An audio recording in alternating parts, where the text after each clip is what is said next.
Okay, so this is to show you an experiment that we usually do to demonstrate diffusion and model it in the lab. So we've got some model membrane here, which is called Visking tubing. So it comes on a long reel like this, and we can cut off little bits.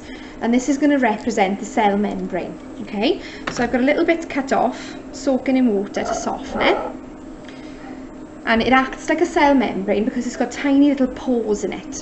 So they're tiny little holes that allow some molecules through, but others not, based on size.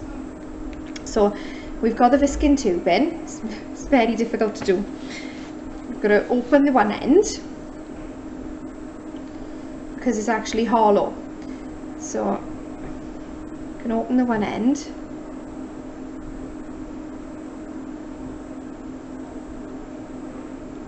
Wiggling back and forth.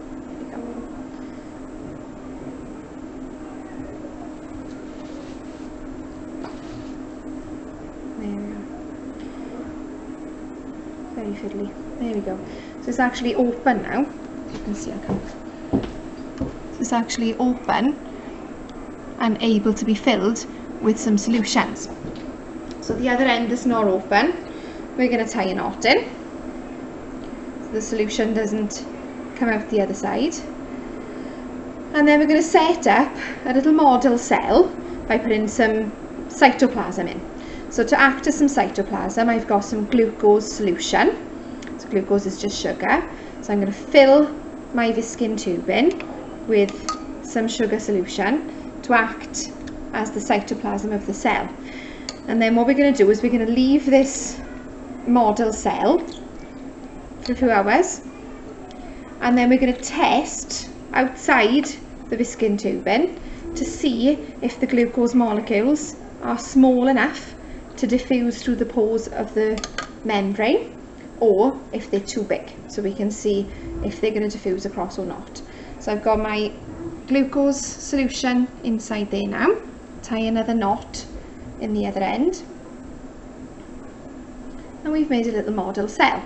So the Visking tubing is modelling the cell membrane. It contains pores like the cell membrane does, and the glucose solution inside is modelling the cytoplasm of the cell. Now I'm going to put this now into a beaker of water, but because there's possibly glucose on the outside from where I was filling it, we need to wash it under the tap first. So we give it a little wash.